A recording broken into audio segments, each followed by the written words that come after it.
దేవునికి స్తోత్రం కలుగునుగాక. ఈ ప్రత్యేకమైన సమయంలో నేను బ్రేక్ త్రూ లేక విడుదల అంటే ఏంటి అన్నది, ఏ విషయాలలో మనకు విడుదల అవసరము అనే అంశాన్ని ఈ సమయంలో నేను బోధించాలని ఆశపడుతూ ఉన్నాం. దేవునికి స్తోత్రం కలుగునుగాక.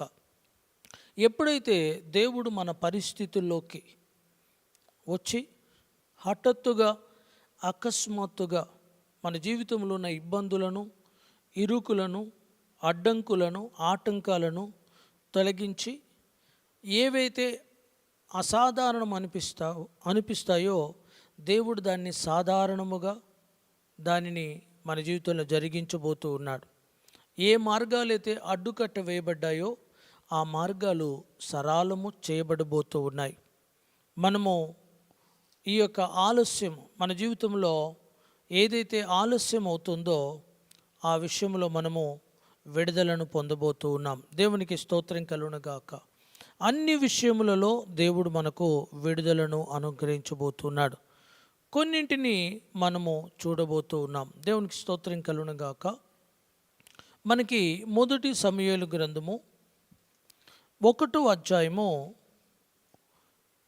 10 నుంచి 20 వచనాలలో ఒక సన్నివేశాన్ని మనం చూడగలము.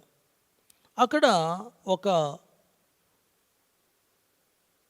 స్త్రీ లేక ఒక అన్న తాను విడుదల లేకుండా, పిల్లలు లేకుండా ఉంటూ ఉన్నది. ఆమె యొక్క గర్భము మూయబడిన స్థితిలో ఉంది. కానీ ఎప్పుడైతే ఆమె ప్రార్థన చేసుకొని తనను తాను దేవునికి అప్పచెప్పిందో, తనను తాను అప్పచెప్పుకుందో, దేవుడు ఆమె జీవితంలో విడుదలను దయచేసినాడు. దేవునికి స్తోత్రం కలుగునుగాక. హల్లెలూయా. అక్కడ 10వ వచనంలో, 1వ అధ్యాయం 10వ వచనము మొదటి సమూయేలు గ్రంథంలో చూస్తే, బహు దుఃఖక్రాంతురాలై వచ్చి యెహోవా సన్నిధిని ప్రార్థన చేయుచు బహుగా ఏడ్చుచు. ఏంటట? ఆమె జీవితంలో అద్భుతము జరగకుండా ఉండి, తోటి వారి జీవితంలోనేమో అద్భుతాలు జరుగుతున్నాయి, తన జీవితంలో అద్భుతం ఎందుకు జరగట్లేదు అని చెప్పి దేవుని సన్నిధానంలో కనబడి, దేవుని సన్నిధానంలో బహు దుఃఖక్రాంతురాలై ఆమె దేవుని సన్నిధికి వచ్చి ఏడ్చుచు ప్రార్థన చేస్తూ ఉన్నది. దేవునికి స్తోత్రం కలుగునుగాక. హల్లెలూయా. కాబట్టి ఈరోజు మన జీవితాలలో కూడా ఫలము లేనటువంటి స్థితిలో మనం ఉంటే, దేవునికి స్తోత్రం కలుగునుగాక, మనం ఎప్పుడైతే మనల్ని మనము దేవునికి అప్పచెప్పుకుంటామో, సరెండర్ అవుతామో, ఎప్పుడైతే మన జీవితంలో దేవుని మీద మనం ఆధారపడతామో, దేవుడు మన పరిస్థితుల్లోకి వచ్చి మన స్థితిగతులను ఆయన మార్చబోతున్నాడు. దేవునికి స్తోత్రం కలుగునుగాక. నీవు చేయగలిగినవి నువ్వు చేస్తున్నావు, నీవు చేయలేనివి దేవుడు చేస్తాడు. హల్లెలూయా. కాబట్టి ఈరోజు మనము ఏవైతే మన జీవితంలో ఏ విషయంలోనైతే బ్రేక్ త్రూ, విడుదల, సఫలత లేకుండా ఉన్నదో ఆ పరిస్థితులన్నిటినీ మనం దేవుని ఎదుటకు తీసుకొని రాబోతూ ఉన్నాం. ఈ 10 దినములు ప్రతిరోజు క్రమము తప్పకుండా 7 అయ్యేసరికి మన దేవుని సన్నిధానానికి వచ్చి ఆయన నామాన్ని ఘనపరిచి ఆయన సన్నిధానంలో ఆయన ఏం చెబుతున్నాడో వింటూ మనల్ని మనము ఆయనకు సమర్పించుకొనబోతూ ఉన్నాం. ఈ 10 దినాలు అనేక మంది జీవితాలలో అద్భుతాలు జరుగుతాయని నేను ధైర్యంగా చెప్పగలను. ఎప్పుడైతే మనం దేవునికి మనల్ని మనం అప్పచెప్పుకుంటామో అప్పుడు దేవుడు మన జీవితంలో కార్యము చేయడము ఆరంభిస్తాడు. కాబట్టి ఈ రోజు నుంచి 10 దినాలు మీరు ఏ విషయాలలోనైతే ఇబ్బందులు అనుభవిస్తున్నారో మొదటి దినం నుంచి మీరు ప్రార్థన చేయండి. మొదటి దినము నుంచి 10 దినములు మీరు ప్రార్థన చేస్తుండండి. దేవుడు అకస్మాత్తుగా, హఠాత్తుగా మీ పరిస్థితులను ఆయన మార్చబోతున్నాడు. దేవునికి స్తోత్రం కలుగునుగాక. అది అనారోగ్యమైన, అది ఇతరమైన ఇబ్బందులు ఏమున్నప్పటికీ, అన్న అయితే పిల్లలు లేనటువంటి స్థితిలో ఉంటుండగా దేవునికి స్తోత్రం కలుగునుగాక. హల్లెలూయా. ఆమె నిట్టూర్పులు విడుచుచు బహు దుఃఖక్రాంతులై క్రాంతురాలై దేవుని సన్నిధానములో ఆమె మొరపెడుతూ ఉన్నది. దేవునికి స్తోత్రం కలుగునుగాక. హల్లెలూయా. 20వ వచనం చూద్దాం. గనుక హన్నా గర్భము ధరించి దినములు నిండినప్పుడు ఒక కుమారుని కని, నేను యెహోవాకు మ్రొక్కుకొని వీనిని అడిగితిననుకొని వానికి సమూయేలని పేరు పెట్టెను. దేవునికి స్తోత్రం కలుగునుగాక. 10వ వచనంలో చూస్తే బహు దుఃఖక్రాంతురాలై దేవుని సన్నిధానంలో మొరపెడుతూ ఉన్నది. 20వ వచనానికి వచ్చేసరికి దేవుడు ఆమె ప్రార్థనను విన్నాడు. అది వరకు జరగనటువంటి అద్భుతము హఠాత్తుగా బ్రేక్ త్రూ ఆమె జీవితంలోకి వచ్చింది. ఏ రూపంలో అంటే దేవుడు ఆమెకు ఒక కుమారుణ్ణి, ఆమె మనవిని అంగీకరించి ఒక కుమారుణ్ణి ఆమెకు అనుగ్రహించినాడు. దేవునికి స్తోత్రం కలుగునుగాక. ఆ బిడ్డకు సమూయేలు అని పేరు పెట్టడము జరిగింది. కాబట్టి ఈరోజు గొడ్రాలుగా ఉన్న అన్న గర్భవతి అయి ఒక కుమారుని కనింది. అడ్డంకి ఏదైతే బ్యారెన్నెస్, కనలేనటువంటి గర్భము కనగలిగే గర్భంగా మార్చబడింది. దేవునికి స్తోత్రం కలుగునుగాక. హల్లెలూయా. తరువాత మనము 2వ రాజుల గ్రంథములోకి వెళ్దాం. 2వ రాజుల గ్రంథము 4వ అధ్యాయము 1వ వచనం నుంచి 7వ వచనం వరకు కనుక మీరు చదివితే, అక్కడ మొదటి వచనంలో మనం చూస్తే, అంతటా ప్రవక్త శిష్యులలో ఒకని భార్య, నీ దాసుడైన నా పెనిమిటి చనిపోయెను, అతడు యెహోవా యందు భక్తి గలవాడై ఉండనని నీకు తెలిసే ఉన్నది. ఇప్పుడు అప్పుల వారు నా 2 కుమారులను తనకు దాసులుగా ఉండుటకై వారిని పట్టుకొని పోవుటకు వచ్చి ఉన్నాడని ఎలీషాతో మొరపెట్టగా. ఇక్కడ ఒక సమస్య ఉన్నది. మొదట బ్రేక్ త్రూ హన్నాకి పిల్లల విషయంలో కలిగింది. ఇక్కడ 2వ బ్రేక్ త్రూ ఏంటంటే ఆర్థికపరమైన విషయాలలో, ఫైనాన్షియల్ బ్రేక్ త్రూ. దేవునికి స్తోత్రం కలుగునుగాక. ఆమె ఒక విధువరాలుగా ఉంది. తన భర్త చనిపోయినాడు. అప్పుల వారు వచ్చి తన 2 పిల్లల్ని పనివాళ్ళుగా ఉంచుకొనుటకై వారిని తీసుకొని వెళ్తుండగా, ఆవిడ ఆ యొక్క ఎలీషా అనే దైవజనుని దగ్గరికి వచ్చి ఆమె తన విన్నపాన్ని తెలియచేస్తుంది. దేవునికి స్తోత్రం కలుగునుగాక. అప్పుడు ఆ దైవజనుడు అన్నాడు, గమనించండి, దేవునికి స్తోత్రం కలుగునుగాక, నీ దగ్గర ఏమి ఉన్నది? ఆమన్నది, నా ఇంటిలో నూనె కుండ ఉన్నది, అది తప్ప మరి నా దగ్గర ఏమీ లేదు. కాబట్టి ఆ యొక్క ఎలీషా అనే ప్రవక్త ఏమన్నాడంటే, నీవు దొరకగలిగిన పాత్రలన్నిటిని ఎరువుకు తెచ్చుకో, అడుక్కొని తీసుకొనిరా, నీ దగ్గరున్న కొంచెము నూనెను నీవు అన్ని పాత్రలలో పోస్తా ఉండు. గమనించండి, ఆలోచన తనకు కలిగింది కాదు, దేవుడు దైవజనుని ద్వారా ఆమె జీవితాన్ని మార్చుటకు ఒక ఆలోచన కలిగి చేసినాడు. ఆమెకు ఒక కుండ, ఆ కుండలో లేక ఆ బుడ్డిలో కొంచెం నూనె ఉండడం మాత్రమే తెలుసు. దేవుడు ఆ నూనెను ఏ విధముగా ఆశీర్వదించి తన అవసరతలను తీర్చుటకు దేవుడు మార్చున్నాడో మనం చూడగలం. దేవునికి స్తోత్రం కలుగునుగాక. 7వ వచనాన్ని మనం చూద్దాం. ఆమె దైవజనుడైన అతని యొద్దకు వచ్చి సంగతి తెలియజెప్పగా, అతడు, నీవు పోయి ఆ నూనెను అమ్మి నీ అప్పు తీర్చి మిగిలిన దానితో నీవును నీ పిల్లలను బ్రతుకుడని ఆమెతో చెప్పాను. దైవజనుడు ఏమన్నాడు? పాత్రలను తీసుకొని వచ్చి నీ బుడ్డిలో ఉన్న కొంచెము నూనెను వాటిలో పోయడం ప్రారంభించు. వారు పోస్తూ ఉన్నారు, పాత్రలన్నీ నిండిపోయినాయి, ఇంకా తేవడానికి పాత్రలు ఏవి లేవు. అప్పుడు ఆవిడ దైవజనుని దగ్గరికి పరిగెత్తుకొని వచ్చి సంగతి చెప్పినప్పుడు ఆయన అంటాడు, ఇదిగో ఆ నూనెను అమ్మి నీ అప్పులన్నీ తీర్చు. Sudden brake through. దేవునికి స్తోత్రం కలుగునుగాక. దేవుడు ఆమెను ఆర్థికపరమైన ఇబ్బందుల్లో నుంచి, అప్పుల్లో నుంచి అద్భుత రీతిగా తప్పించినాడు. ఈరోజు నీవు అదే పరిస్థితిలో ఉంటే దేవుడు నీ జీవితంలో కూడా అద్భుతమును చేయగలడు. Miracle working God. నీ జీవితంలో అద్భుతము ద్వారా దేవునికి స్తోత్రం కలుగును గాక. దేవుడు నీ పరిస్థితులన్నిటినీ కూడా ఈ 2026 సంవత్సరంలో మార్చగలడు. నీ నమ్మిక చొప్పున నీకు కలగబోతూ ఉన్నది. దైవజనుడు చెప్పిన మాటను నమ్మింది, ఆ ప్రకారంగా చేసింది, అద్భుతాన్ని చూసింది. దేవునికి స్తోత్రం కలుగును గాక. కాబట్టి ఈ 2026 సంవత్సరము ఇది నా సంవత్సరం. నువ్వేమి నమ్ముతున్నావు, ఏమి చూస్తున్నావు, ఏమి పలుకుతున్నావు, అది నీ జీవితంలో కలుగును గాక. హల్లెలూయా. కాబట్టి ఆవిడ దైవజనుడు చెప్పినట్టుగా చేసింది. తన అప్పులు తీరినాయి, తన భవిష్యత్తుకు తనకు తన పిల్లలకి కావలసిన సమస్తమును ఏర్పాటు చేయబడ్డాయి. దేవునికి స్తోత్రం కలుగును గాక. ఒక సాధారణమైన విధవరాలని దేవుడు ఏ విధముగా ఆశీర్వదించినాడు. హల్లెలూయా. తర్వాత గమనించండి, ఏ విధముగా నీ జీవితంలోకి రాబోతున్నది అంటే దేవునికి స్తోత్రం కలుగును గాక. హల్లెలూయా. నీ యొక్క విశ్వాసము ద్వారా, నీ విధేయత ద్వారా. దేవునికి స్తోత్రం కలుగును గాక. నీ విశ్వాసము ద్వారా, నీ విధేయత ద్వారా. విశ్వాసం ఉండడమే కాదు, విధేయతను కలిగి ఉండవలసిన అవసరం ఉన్నది. దేవునికి స్తోత్రం కలుగును గాక.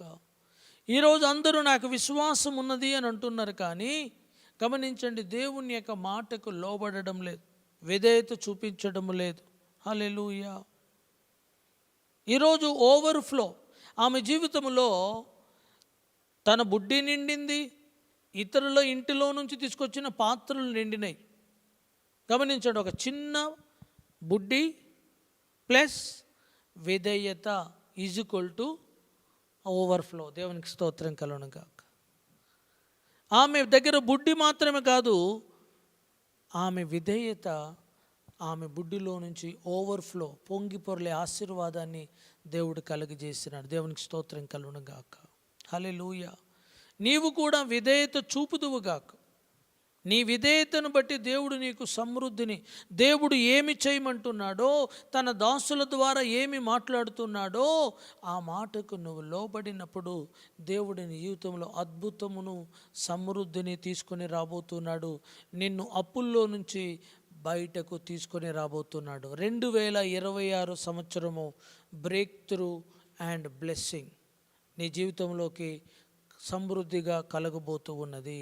హల్లెలూయా. మూడవదిగా మనం చూస్తే స్వస్థత అనే విడుదల. రక్తస్రావము కలిగిన స్త్రీ ఇబ్బందులో ఉన్నది.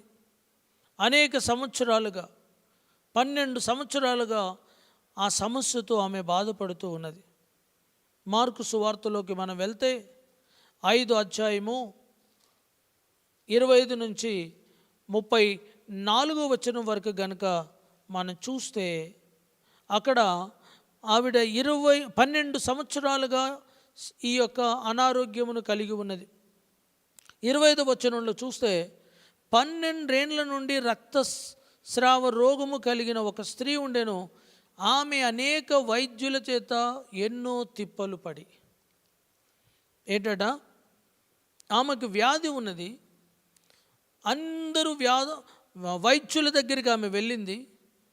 గమనించాడు, అనేకమైన వైద్యులు ఉండడము జరిగింది. కానీ అనేకమైన వైద్యుల దగ్గరికి వెళ్ళడం ద్వారా ఆమెకి ఏమొచ్చిందట? తిప్పలు కలిగినాయి. సమస్య పెరిగిందే కానీ తరగలేదు. అనేకమైన వైద్యుల దగ్గరికి వెళ్తుంది. హాస్పిటల్ వెంబడి హాస్పిటల్, డాక్టర్ వెంబడి డాక్టర్ ఆమె వెళ్తూ ఉన్నది. అనేక రకాలైన మందులు వాడుతుంది. ఆలోపతి మందులు వాడుతుంది, ఆయుర్వేదిక మందులు వాడుతుంది, రకరకాలైన చెట్ల మందులు వాడుతూ ఉన్నది. కానీ ఆమెకు ఏమాత్రము మార్పు కలగలేదు.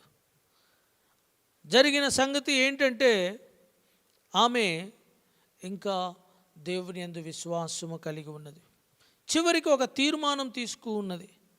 ఏంటి? నేను యేసు ప్రభువుని తన యొక్క అంగి చెంగును నేను ముడతాను. 27వ వచనం, ఆమె యేసును గూర్చి విని నేను ఆయన వస్త్రములను మాత్రము ముట్టిన బాగుపడుదును అనుకొని జన సమూహములు ఆయన వెనుకకు వచ్చి ఆయన వస్త్రమును ముట్టెను. దేవునికి స్తోత్రం కలుగును గాక. ఆమె విశ్వాసం ఏంటంటే, నేను యేసు ప్రభు యొక్క అంగి చెంగును ముడతాను, ఆయన నన్ను స్వస్థపరుస్తాడు. ఆమె మనసులు అనుకున్నది, ఆమె విశ్వాసాన్ని బట్టి వెళ్ళింది, ఆయన వస్త్రపు చెంగును ముట్టింది, స్వస్థత పొందింది. దేవునికి స్తోత్రం కలుగును గాక. హల్లెలూయా. యేసు ప్రభుని ముట్టుట ద్వారా సమూల మార్పు కలిగింది. Instant healing. దేవునికి స్తోత్రం కలుగును గాక. ఈ సంవత్సరం నేనేం కోరుకుంటున్నానంటే, దేవా, మా పరిచర్యలో మేము ఎవరి కోసం అయితే ప్రార్థన చేస్తామో వారు ఉన్న పాటున స్వస్థత పొందాలి. హల్లెలూయా. Instant healing. ఏదో ఒక నెల, 2 నెలలు, సంవత్సరాల తరబడి కాదు, స్వస్థత వెంటనే కలగాలి. యేసు ప్రభు యొక్క పరిచర్యలో మనము ఇన్స్టెంట్ హీలింగ్ చూడగలం. హల్లెలూయా. యేసు ప్రభు ఆమె ఎప్పుడైతే ముట్టిందో ఆమె అనారోగ్యం ఆమెను విడిచిపెట్టిపోయింది. 12 సంవత్సరాలుగా ఆ అనారోగ్యం ఆమె జీవితంలో కలిగి ఉన్నది. కానీ ఆమెకు బ్రేక్ త్రూ, విడుదల ఎలా కలిగిందంటే, యేసు ప్రభుని గురించి విన్నది, యేసు ప్రభు యందు విశ్వాసం ఉంచింది, యేసు ప్రభు యొక్క అంగి చెంగును ముట్టింది, ఆమె స్వస్థత పొందింది. దేవునికి స్తోత్రం కలుగును గాక. ఈరోజు నీకు విశ్వాసం ఉన్నదా? అయితే ఆలస్యమైనప్పుడు నీ విశ్వాసమును విడిచిపెట్టకూడదు. స్వస్థత పొందేంత వరకు ఆ విశ్వాసమును గట్టిగా పట్టుకోవాలి.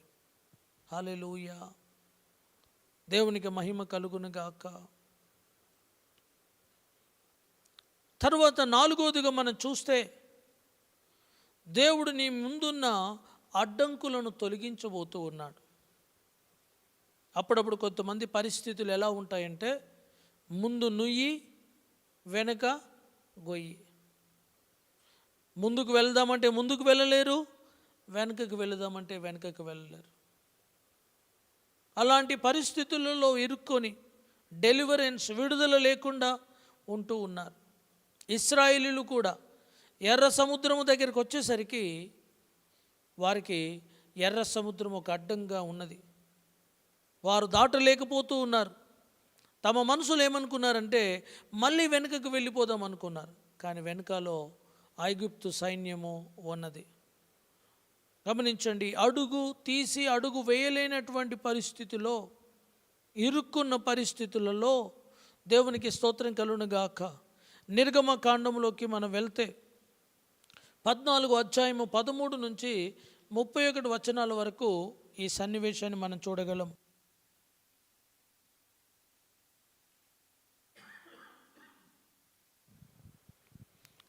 నిర్గమకాండము 14వ అధ్యాయం 13వ వచనం. అందుకు మోషే, భయపడుకుడి, యెహోవా మీకు నేడు కలుగచేయు రక్షణను మీరు ఊరక నిలుచుండి చూడుడి. మీరు నేడు చూసిన ఐగుప్తీయులను ఇక మీదట మరి ఎన్నడూ చూడరు. దేవునికి స్తోత్రం కలుగును గాక.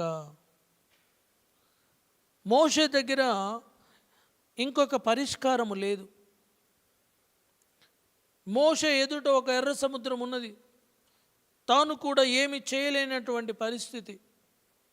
నేను అనుకుంటాను, అన్ని ప్రయత్నాలు, అన్ని ఆలోచన చేసి ఉండొచ్చు, కానీ ఆ సమస్యకి మానవ పరిష్కారము లేదు. There is no human solution for that problem. ఎవరు కూడా ఎర్ర సముద్రాన్ని దాటలేరు. కాబట్టి అక్కడ డివైన్ రెవల్యూషన్ కావాలి, దేవుని యొక్క ప్రత్యక్షత కావాలి. ఆ పరిస్థితులలో నీ ముందున్న ఈ సమస్య, ఈ అడ్డంకును దాటడానికి నువ్వు అనేకమైన ప్రయత్నాలు, నీ ప్రయత్నాలు నువ్వు చేసినావు, మనుషులు చెప్పినట్టు చేసినావు, నీకు తోచినట్టు చేసినావు, కానీ నువ్వు ఏమాత్రము కూడా ఆ పరిస్థితులలో నుంచి బయటకు రాలేకపోయినావు. There is no solution. వెళ్ళలేరు. అయితే చావాలి, లేదంటే ఉండాలి. అదే విధములో ఉండాలి. దేవునికి స్తోత్రం కలుగును గాక. హల్లెలూయా.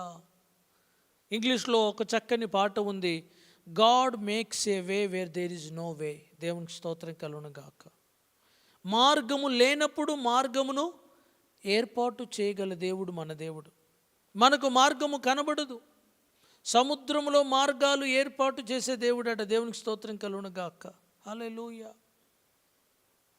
వారు అనుకున్నారు మాకిదే చివరి దినము, కానీ దేవునికి స్తోత్రం కలుగును గాక. మనము విశ్వాసముతో ఒక అడుగు ముందుకు వేయవలసిన అవసరత ఉన్నది. హల్లెలూయా. మనం 27వ వచనము చూస్తే, మోషే సముద్రము మీద తన చెయ్యి చాపగా ప్రొద్దు పొడిచినప్పుడు సముద్రపు అధిక బలంతో తిరిగి పొర్లెను గనుక ఐగుప్తులు అది చూసి వెనుకకు పారిపోయిరి. అప్పుడు యెహోవా సముద్రపు మధ్యను ఐగుప్తులను నాశనము చేసెను. ఈ ఎర్ర సముద్రము తమను నాశనం చేస్తుందేమో అని అనుకున్నారు, కానీ ఆ ఎర్ర సముద్రం ఎవరిని నాశనం చేసిందంటే వారి శత్రువులను నాశనం చేసింది. దేవునికి స్తోత్రం కలుగును గాక. హల్లెలూయా. ఈరోజు మనకు వచ్చే సమస్య, ఈరోజు ఆ సమస్యలు మనం ఇరుక్కుంటామేమో అని అనుకుంటున్నాం, కానీ దేవుడు నీకు పెట్టే ప్రతి పరీక్షలో నువ్వు ఓర్పు కలిగి విశ్వాసము కలిగి నిలకడగా ఒక అడుగు ముందుకు వేయాలి, కానీ ఒక అడుగు వెనుకకు వేయడానికి వీల్లేదు. దేవునికి స్తోత్రం కలుగును గాక. ఎర్ర సముద్రమును దేవుడు పాయలుగా చేసి ఆ యొక్క ఆరిన నేలన వారు నడిచేటట్టుగా చేసినాడు. దేవునికి స్తోత్రం కలుగును గాక. హల్లెలూయా. ఐదవదిగా, దేవుడు నీకు కరువును దాటించబోతూ ఉన్నాడు. కొంతమంది పరిస్థితి ఎట్లా ఉంటుందంటే చాలనంతగా కరువు, ఫెమైన్. కాబట్టి ఈరోజు దేవుడు ఆ పరిస్థితిలో నుంచి నిన్ను బయటకు తీసుకుని రావాలని అనుకుంటున్నాడు. దేవునికి స్తోత్రం కలుగును గాక. 25వ సంవత్సరంలో నువ్వు ఇరుకులో ఉండి ఉండొచ్చు, కానీ 26 సంవత్సరంలో దేవుడు నీకు విశాలతను కలుగ చేయాలనుకుంటూ ఉన్నాడు. హల్లెలూయా. దాని కొరకే మనము ప్రార్థన చేస్తూ ఉన్నాము. మొదటి రాజుల గ్రంథము 17వ అధ్యాయము 8వ వచనం నుంచి 16వ వచనంలో కనుక మనం చూస్తే అక్కడ గొప్ప కరువు కలిగింది, కానీ దేవుడు తన బిడ్డల్ని పోషిస్తూ ఉన్నాడు.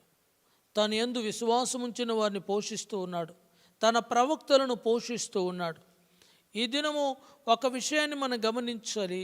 ఈ దినం ఎంత కరువు ఉన్నా దేవుడు మిమ్మల్ని పోషించగల సమర్థుడు. దేవుడు మీకు సమకూర్పునివ్వబోతూ ఉన్నాడు, ప్రొవిజన్ ఇవ్వబోతున్నాడు. దేవునికి స్తోత్రం కలుగును గాక. ఇక్కడ ఏలియా, అంతేకాకుండా సారెపాతు విధవరాలు యొక్క పరిస్థితిని మనం అక్కడ చూడగలం.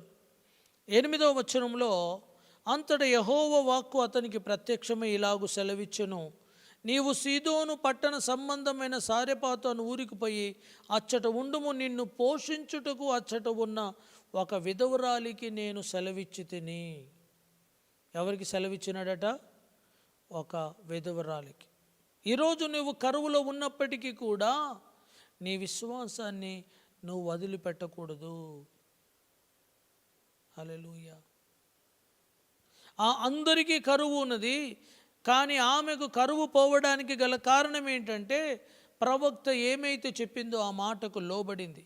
ఆ విధేయత ఆమెను కరువులో నుంచి బయటకు దాటించింది. దేవునికి స్తోత్రం కలుగును గాక. హల్లెలూయా.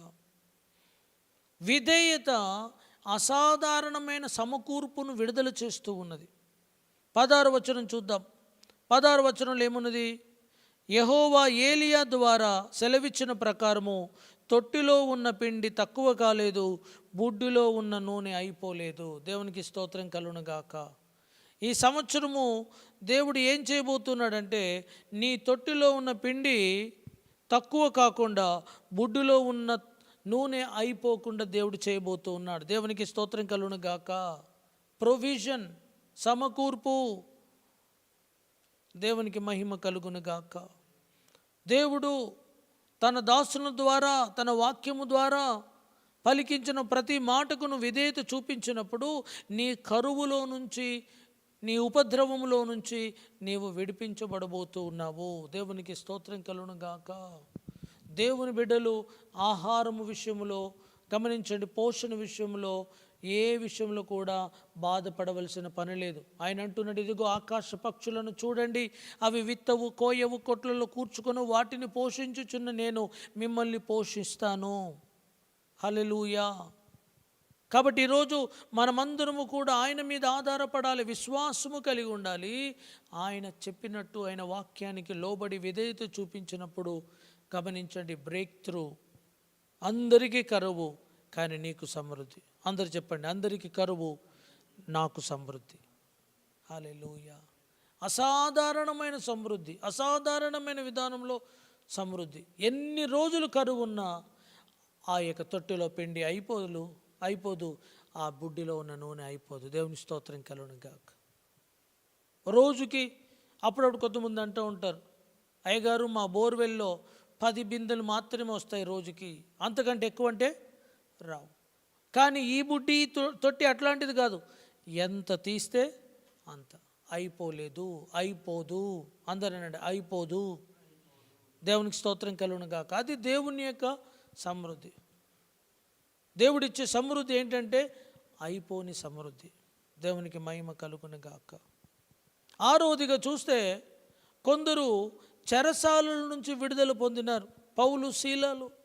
అపోస్తల కార్యములు 16వ అధ్యాయము 25-26 వచనాలలో గనుక మనం చూస్తే, వారు సువార్త ప్రకటించినందుకు వారిని చెరసాలలో వేసి కొట్టి వారిని బంధించినప్పుడు గమనించండి, వారు దేవునిని ఆరాధన చేస్తూ ఉన్నారు. ఏమి చేయాలో తెలియనప్పుడు ఏమి చేయాలి? దేవుని ఆరాధన చేయాలి, దేవుని మీద ఆధారపడాలి, దేవునికి మొరపెట్టాలి. దేవునికి స్తోత్రం కలుగును గాక.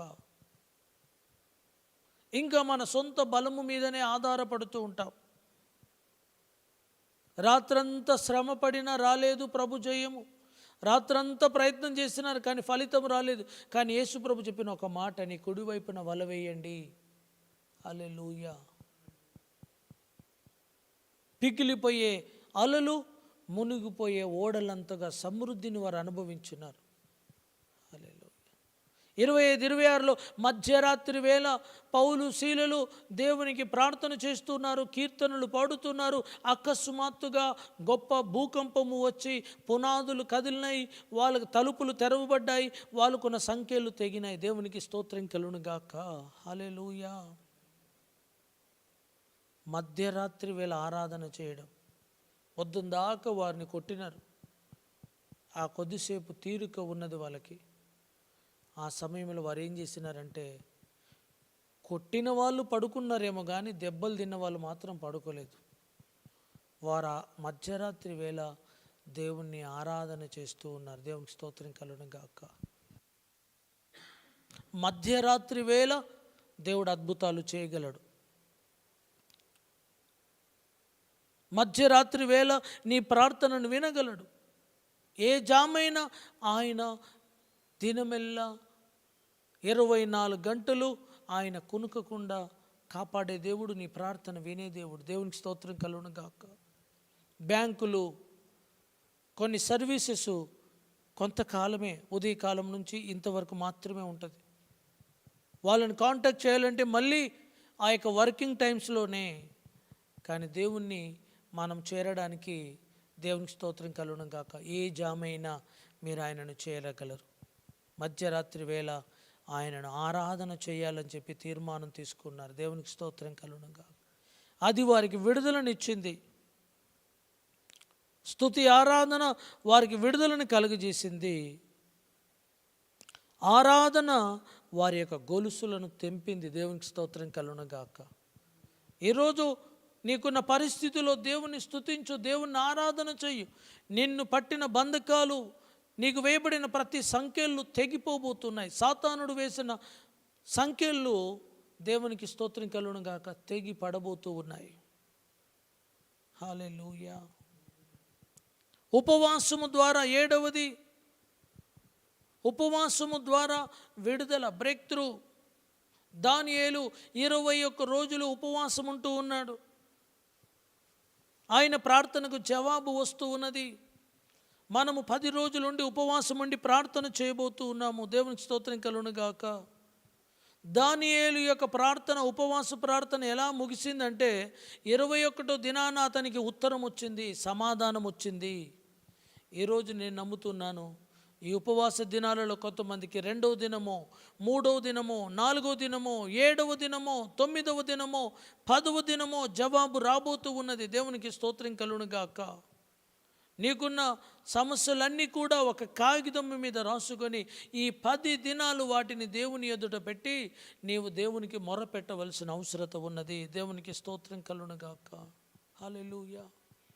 ఈ సంవత్సరం అంతా కూడా దేవుని యొక్క దీవెన, బ్రేక్ త్రూ మనం చూడాలి అని మనం అనుకుంటే ఈ 10 రోజులు మన నిబద్ధత కలిగి మనము దేవుని దగ్గర సిద్ధపడి మనకున్న పరిస్థితులు, మనకున్న సంఖ్యలు, మనకున్న ఇబ్బందులన్నీ కూడా వాటన్నిటి నుంచి మనం విడుదల పొందవలసిన అవసరత ఉన్నది. హల్లెలూయా. దానియేలు గ్రంథము 10వ అధ్యాయము 2 నుంచి 17 వచనాలలో ఈ మాటను మనం స్పష్టంగా చూడగలము. దానియేలు గ్రంథము 10వ అధ్యాయము 2వ వచనము నుండి, ఆ దినముల యందు దానియేలను నేను 3 వారములు దుఃఖ ప్రాప్తుడనైతిని.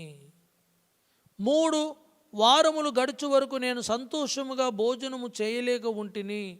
మాంసము కానీ ద్రాక్షారసము కానీ నా లోనికి రాలేదు. స్నానాభిషేకములను చేసుకొనలేదు. గమనించండి, 21 రోజులు 3 వారములు ఉపవాసం ఉండి అతడు ప్రార్థన చేస్తూ ఉన్నాడు. జరిగిన కార్యమేంటి? 13వ వచనంలో చూస్తే, పారసికుల రాజ్యాధిపతి 21 దినములు నన్ను ఎదిరించెను. ఇంకా పారసికుల రాజుల సమ్ముఖమున నేను నిలుచుచుండగా ప్రధాన అధిపతులలో మిఖాయేలను ఒకడు నాకు సహాయము చేయవచ్చెను. దేవునికి స్తోత్రం కలుగునుగాక. ఈరోజు నిన్ను ఎదిరించేవి ఎదిరిస్తూ ఉంటాయి, కానీ నువ్వు ప్రార్థన చేస్తూ ఉంటావు. ఎప్పటిదాకంటే దేవుని దగ్గర నుంచి జవాబు వచ్చేంత వరకు, దేవుని నుంచి సహాయం వచ్చేంత వరకు నీవు ప్రార్థన చేయబోతూ ఉన్నావు. దేవునికి స్తోత్రం కలుగునుగాక. నీలో నీవు చెప్పుకోవాలి, జవాబు వచ్చేంత వరకు నేను ప్రార్థన చేస్తాను. కొంతమంది మధ్యలోనే విరమించుకుంటారు, మధ్యలోనే వారు అలిసిపోతూ ఉంటారు. గమనించండి, జవాబు వచ్చేంత వరకు 21 రోజులు అతడు ప్రార్థన చేస్తూ ఉన్నాడు. అతనికి జవాబు వచ్చింది. మనం చేసే ప్రార్థనను బట్టి దేవుడు తన దేవదూతల్ని మనకు సహకారము చేయుట కొరకు ఆయన పంపించబోతూ ఉన్నాడు. దేవదూతల రూపంలో మనుషులు రాబోతున్నారు. దేవునికి స్తోత్రం కలుగును గాక. హల్లెలూయా. కాబట్టి నీకు సహాయము చేయకుండా ఉండుటకు ఆయన చెయ్యి కురుచ కాలేదు. ఈరోజు నీ యొక్క విశ్వాసమును బట్టి, నీ ప్రార్థనను బట్టి, నీ ఉపవాసమును బట్టి దేవుడు నీ జీవితంలో అద్భుతాలు చేయబోతూ ఉన్నాడు. హల్లెలూయా. ఈరోజు కొంతమంది జవాబులు రాకుండా ఉండడం కొరకు గమనించండి, జాగ్రత్తగా వినండి. కొంతమంది జవాబులను సాతానుడు ఆపివేస్తూ ఉన్నాడు. స్పిరిచువల్ రెసిస్టెన్స్ సాతానుడే ఆపుతూ ఉన్నాడు. అయితే దాన్ని విప్పే విధానం ఏంటో తెలుసా? ప్రార్థన, ఉపవాసముల ద్వారా నీకు జవాబు రాబోతూ ఉన్నది. నీకు విడుదల రాబోతూ ఉన్నది. దేవునికి స్తోత్రం కలుగును గాక. 21 దినాలుగా సాతానుడు జవాబు రాకుండా ఆపుతూ ఉన్నాడు, కానీ ఉపవాస ప్రార్థన ద్వారా జవాబును పొందుకున్నాడు. ఈ దినం నీ జీవితంలో ఏదైతే సాతానుడు అద్భుతము జరగకుండా ఆపివేస్తున్నాడో, ఈ ఉపవాస ప్రార్థన ద్వారా అది విడుదలవును గాక, నీకు జవాబు వచ్చును గాక. దేవునికి స్తోత్రం కలుగును గాక. హల్లెలూయా. 8వదిగా చూస్తే, చనిపోయిన లాజరు పునరుత్థానుడవుతూ ఉన్నాడు. దేవునికి స్తోత్రం కలుగును గాక. అసాధారణమైన కార్యము. యోహాను సువార్త 11వ అధ్యాయము 38 నుంచి 44 వరకు మనము చూస్తే, ఇక్కడ ఈ సన్నివేశంలో చనిపోయిన లాజరు మళ్ళీ తిరిగి బ్రతుకుట. హల్లెలూయా. మనం ఏమనుకుంటామంటే మరణమే ముగింపు అనుకుంటాం. మరణించిన తర్వాత గమనించండి, ఆ మరణాన్ని జయించే శక్తిని కూడా దేవుడు ఇస్తున్నాడు లాజరుకి. దేవునికి స్తోత్రం కలుగును గాక. మరణము కూడా దేవుణ్ణి ఆపలేదు. ఈరోజు మరణించిన వారిని కూడా ఆయన లేపగల శక్తిమంతుడు అని చెప్పి ఈ వాక్యము ద్వారా మనము చూడగలం. Even death could not stop God. దేవునికి స్తోత్రం కలుగును గాక. లాజరు చనిపోయిన తరువాత 4 దినాలకు యేసుప్రభు అక్కడికి వస్తే వాళ్ళందరూ చెబుతున్నారు, అయ్యా నువ్వు వచ్చి ఉంటే, నువ్వు ఇక్కడ ఉండుంటే నా తమ్ముడు బాగుపడేవాడు. అయితే ఇప్పుడు మరణించినాడు, అతని శరీరము కంపు కొడుతూ ఉన్నది. దేవునికి స్తోత్రం కలుగును గాక. ఆపుతూ ఉన్నారు. యేసుప్రభు అంటాడు, ఆ రాయిని దొర్లించండి అని చెప్పి లాజరు బయటకు రమ్మని ఆజ్ఞాపించగానే లాజరు లేచి బయటికి వస్తూ ఉన్నాడు. దేవునికి స్తోత్రం కలుగును గాక. హల్లెలూయా.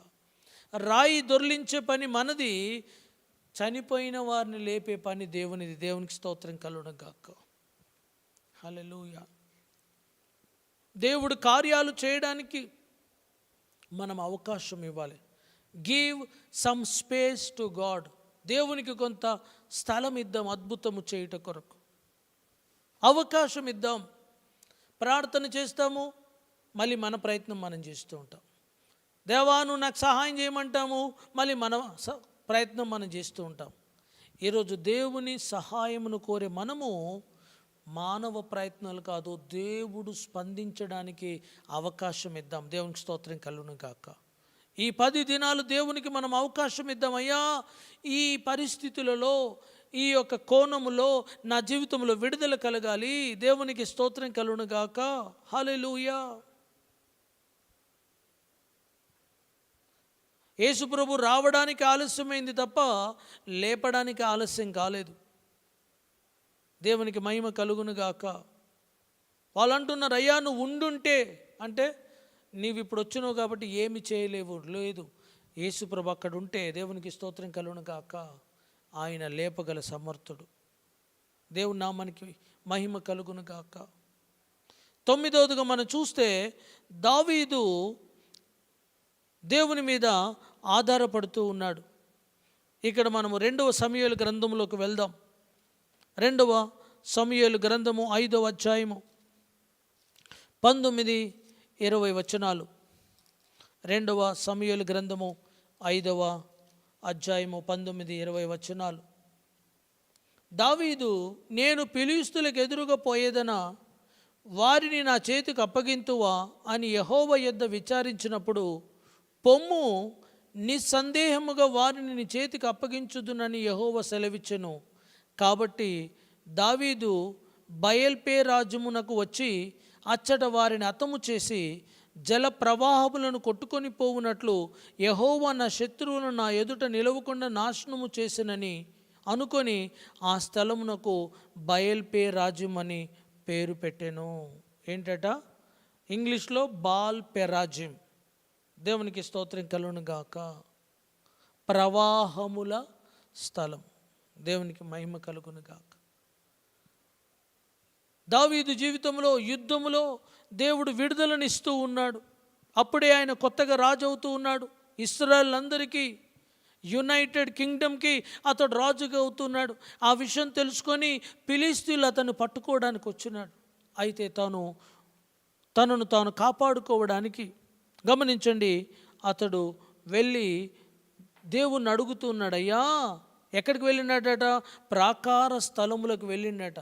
తనను తాను కాపాడుకోవడానికి వెళ్ళినాడు. ఆయన అడుగుతున్నాడు, అయ్యా నేను యుద్ధమునకు వెళ్ళాలా, నువ్వు నాకు విడుదలను ఇస్తావా అని అడిగినప్పుడు దేవుడు అన్నాడు, నువ్వు వెళ్ళు. విడుదల ఎప్పుడు వస్తుందంటే మనం దేవుని మీద ఆధారపడ్డప్పుడు. ఈరోజు నీ అంతటా నువ్వు వెళ్ళడం కాదు, దేవుని అడగాలి, అయ్యా నేను వెళ్ళాలా. దావీదు తనంతట తాను వెళ్ళలేదు, దేవుని దగ్గర నుంచి ఒక వాక్కును తీసుకున్నాడు. ఈరోజు మనం ఏం చేస్తుంటామంటే మనకిష్టం వచ్చినట్టు మొదట చేస్తాము, నష్టం వచ్చిన తర్వాత దేవుని మీద ఆధారపడతాం. అలా కాదు, మనం ఒక నిర్ణయం తీసుకోవడానికి ముందే మనం దేవుని మీద ఆధారపడాలి. అయ్యా ఇది చేయుదునా, ఇది నీ చిత్తమేనా? దేవునికి స్తోత్రం కలుగును గాక. మనము దేవుని మీద ఆధారపడాలి.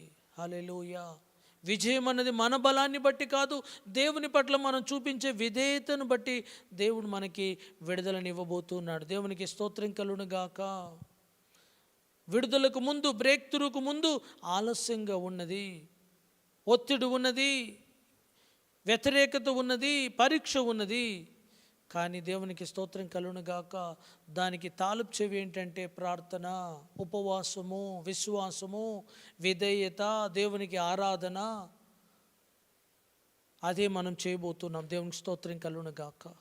ఈ 10 రోజులు మీ జీవితంలో ఏదైతే డిలే, ఆలస్యమైందో గమనించండి. ఏదైతే మీకు ఒత్తిడి చేయబడుతుందో, ఏదైతే ఆటంకాలు, అడ్డంకులు ఉన్నాయో, ఏదైతే పరీక్ష కాలం ఉన్నదో, ఈ 10 రోజులు వాటి కొరకు మనం ప్రార్థన చేయబోతూ ఉన్నాం, విశ్వాసం ఉంచబోతూ ఉన్నాం, దేవుడు చెప్పిన దానికి విధేయత చూపించబోతున్నాము, ఉపవాసం ఉండబోతూ ఉన్నాము, ఆయనను ఆరాధించబోతున్నాం. దేవునికి స్తోత్రం కలుగును గాక. హల్లెలూయా, హల్లెలూయా. ఈరోజు నీకు ఏదైతే ఆటంకంగా ఉన్నదో, రేపు నీకు అది సాక్ష్యంగా మారబోతూ ఉన్నది. దేవుడు ప్రతి టెస్టింగ్ని ఒక టెస్ట్ మనీగా మార్చబోతూ ఉన్నాడు. దేవునికి స్తోత్రం కలుగును గాక. ఆయన అన్నాడు, నాకు మొరపెట్టుము, నేను నీకు ఉత్తరం ఇస్తాను. దేవునికి స్తోత్రం కలుగును గాక. ఆయనకు మనం మొరపెట్టబోతూ ఉన్నాం. దేవుడు మీ వినికిడిలో ఈ వాక్యమును దీవించును గాక. ఆమేన్.